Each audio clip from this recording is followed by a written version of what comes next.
12 ವರ್ಷದಲ್ಲಿ ಅವರು ಮಾಡಿರೋ ಭಾಳ ಸಾಧನೆಗಳ ಪಟ್ಟಿ ಇದೆ. ಇಟಲಿಗೆ ಹೋಗಿ ಮೆಲೋನಿಗೆ ಮೆಲೋಡಿ ಚಾಕ್ಲೇಟ್ ಕೊಟ್ಟರು, ಅದು ಅವರ ಮೊದಲ ಸಾಧನೆ. ಇಲ್ಲಿಂದ ಪಾರ್ಲೆ ಕಂಪನಿ ಮೆಲೋಡಿ ಚಾಕ್ಲೇಟ್ ತೊಗೊಂಡೋಗಿ ಇಟಲಿ ಪ್ರೈಮ್ ಮಿನಿಸ್ಟರ್ ಕೊಟ್ಟಂಥ ಮೆಲೋಡಿ ಕೊಟ್ಟಂಥ ಕಿಲಾಡಿಗೆ 12 ವರ್ಷದ ಶುಭಾಶಯಗಳು. ಈ 12 ವರ್ಷದಲ್ಲಿ ಅವ್ರು ಮಾಡಿದ್ದೇನು ಅಂದರೆ ನಿರುದ್ಯೋಗ ಜಾಸ್ತಿ ಮಾಡಿದ್ರು, ವಿದೇಶಿ ಸಾಲ ಜಾಸ್ತಿ ಮಾಡಿದ್ರು, ಸಿಲಿಂಡರ್ ರೇಟ್ ಜಾಸ್ತಿ ಮಾಡಿದ್ರು, ಪೆಟ್ರೋಲ್ ರೇಟ್ ಜಾಸ್ತಿ ಮಾಡಿದ್ರು, ಡೀಸೆಲ್ ರೇಟ್ ಜಾಸ್ತಿ ಮಾಡಿದ್ರು, ಬಡವ್ರಿಗೆ ಮನೆಗಳು ಹಾಕ್ಕೊಡ್ತೀವಿ ಅಂತ ಆ ಪ್ರಾಮಿಸ್ ಬ್ರೇಕ್ ಮಾಡಿದ್ರು. ಅದೇನೋ ಒಬ್ಬೊಬ್ರು ಅಕೌಂಟ್ಗೆ 15 ಲಕ್ಷನಂತೆ, 15 ಪೈಸನೂ ಬರಲಿಲ್ಲ. ಇದು ಮೋದಿಯವರ ಸಾಧನೆಗಳು. ಈ ಮೋದಿ ಅಂಧಭಕ್ತರಿದ್ದಾರೆ ಕೆಲವರು ಸೋಷಿಯಲ್ ಮೀಡಿಯಾದಲ್ಲಿ. ಅದು ಮೋದಿಯವರ ಅಂಧಭಕ್ತರಲ್ಲ, BJPಯ ಸೋಷಿಯಲ್ ಮೀಡಿಯಾದ 300-400 ಜನ ಅಂಧಭಕ್ತರು. ಅವ್ರಿಗೆ ಅಂಧಭಕ್ತಿಗೆ ಲಿಮಿಟೇ ಇಲ್ಲ. ನೋಡಿ, ಈ ದೇಶಕ್ಕೆ ಇಬ್ಬರು ಹಾನಿಕಾರಕ, ಈ ಅಂಧಭಕ್ತರು ದೇಶದ್ರೋಹಿಗಳು.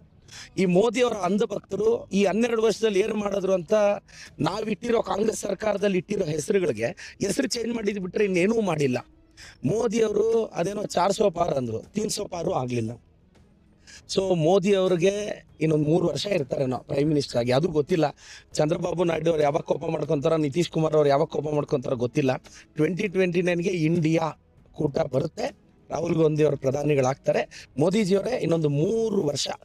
ಪಾಪ ಎಲ್ಲೋದ್ರು ಮೋದಿ ಮೋದಿ ಅಂತಾನೂ ಕೂಗೋರಿಲ್ಲ. ಮೊದಲಾದ್ರೆ ನೋಡಿ, ಕರ್ನಾಟಕದಲ್ಲೇ ನನ್ನ ಮಾಧ್ಯಮಗಳಲ್ಲಿ ನೋಡ್ತಿದ್ದೆ, ಅವ್ರು ಬಂದರೆ ಏನು ಹೈಪು.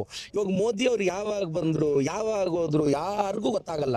ನೀವು ಕವರೇಜ್ ಕೊಡೋದು ನಿಲ್ಲಿಸ್ಬಿಟ್ಟಿದ್ದೀರಾ. ಕವರೇಜ್ ಕೊಡಬೇಕು ಅಂದರೆ ಡೆವಲಪ್ ಆಗಿರ್ಬೇಕಲ್ಲ. ಸೊ ಮೋದಿಯವರು ಈ 12 ವರ್ಷ ತುಂಬ್ತಿರೋ ಇದರಲ್ಲಿ ನಿಮ್ಮ ತುಂಬ ಕೆಟ್ಟ ಅಭಿವೃದ್ಧಿ ಕೆಲಸಗಳಿಗೆ ನನ್ನ ಧಿಕ್ಕಾರ ಹೇಳ್ತಾ, BJP ಹಟಾವ್ ದೇಶ್ ಬಚಾವ್, BJP ಹಟಾವ್ ದೇಶ್ ಬಚಾವ್. ಇನ್ನಷ್ಟು ಸುದ್ದಿಗಾಗಿ ನಮ್ಮ ನ್ಯೂಸ್ 11 ಕರ್ನಾಟಕ ಚಾನೆಲ್ಗೆ ಲೈಕ್ ಮಾಡಿ, ಶೇರ್ ಮಾಡಿ, ಸಬ್ಸ್ಕ್ರೈಬ್ ಮಾಡಿ.